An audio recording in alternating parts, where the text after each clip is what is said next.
Assalamualaikum warahmatullahi wabarakatuh. Terima kasih atas kesempatan yang diberikan kepada saya.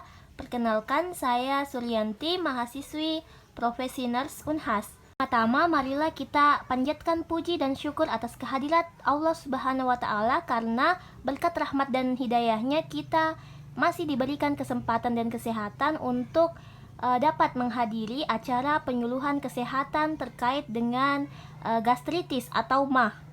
Sebelumnya saya memohon maaf kepada Bapak dan Ibu karena tidak bisa memberikan penyuluhan kesehatan secara langsung, berhubung sampai saat ini kita masih berada dalam masa pandemi COVID-19. Pada penyuluhan kita kali ini, kita akan mendiskusikan 4 pokok pembahasan terkait dengan gastritis. Nah, setelah nanti saya memberikan sedikit materi terkait dengan gastritis, diharapkan Bapak dan Ibu dapat menjelaskan kembali pengertian dari gastritis, penyebab dan tanda dan gejalanya, serta komplikasi atau bahaya yang dapat ditimbulkan jika gastritis atau MAH tersebut tidak ditangani dengan tepat. Nah, mari kita masuk ke materi kita yang pertama, yaitu terkait dengan pengertian dari gastritis. Apa itu gastritis?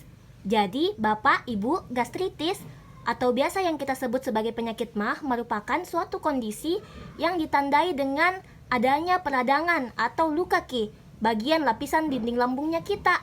Nah, lambung sendiri itu mempunyai fungsi untuk menghancurkan makanan. Jadi mengikis ketika tidak ada masuk makanan, maka dinding lambungnya kita itu akan saling mengikis dan akan menyebabkan adanya luka atau peradangan. Penyakit MAH sendiri dikelompokkan menjadi 2, yaitu penyakit MAH akut atau penyakit MAH yang terjadi secara mendadak atau baru-baru terjadi dan gejalanya itu kurang dari 6 bulan. Kemudian yang kedua itu penyakit MAH kronis atau sudah lama terjadinya MAH-nya dan gejalanya itu timbul lebih dari 6 bulan. Nah, Bapak, Ibu, selanjutnya itu kita masuk ke pokok pembahasan kita yang kedua terkait dengan penyebab dari penyakit MAH. Nah, apa penyebab dari penyakit MAH? Nah, yang pertama itu pola makan tidak teratur Jadi, kalau biasanya kita makan 3 kali dalam sehari, misalnya makan pagi, siang, dan malam. Dan misalnya sibuk sekali sehingga tidak sempat makan, dilupa makan pagi, dilupa makan siang. Jadi yang tadi lambung itu fungsinya untuk menghancurkan makanan, karena tidak ada makanan yang masuk, maka dinding lambungnya kita itu saling bergesek saling mengikis sehingga mengakibatkan ada muncul luka atau peradangan. Selanjutnya itu suka makan makanan yang pedas seperti lombok. Kita bayangkan saja ada luka di lambungnya kita, kemudian suka lagi makanan yang pedas-pedas. Nah, itu bisa memperparah MAH-nya kita. Kemudian itu sering makan makanan yang asam. Kemudian suka makan makanan yang bergas. Nah, seperti apa itu makan makanan yang bergas? Misalnya itu tape, kemudian durian.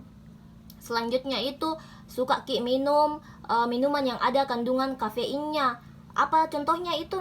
Misalnya kopi. Selanjutnya itu suka minum alkohol, kemudian perokok juga, dan stres. Nah, stres di sini juga bisa mengakibatkan meningkat asam lambungnya kita.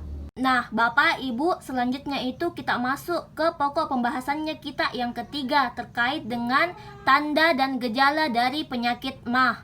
Yang pertama itu nyeri ulu hati atau rasa sakit pada daerah ulu hatinya kita. Kemudian itu bisa kita rasa mual dan kadang juga muntah. Kemudian pusing-pusing dirasa. Kemudian tekanan darah tak menurun. Perut tak juga terasa penuh atau terasa kembung Kemudian nafsu makan tak menurun dan keringat dingin Nah, karena tadi nafsu makan tak menurun, biasa juga gejalanya itu jadi turun berat badan tak. Bapak, Ibu, kita masuk ke pokok pembahasan kita yang selanjutnya terkait dengan komplikasi dari penyakit MAH.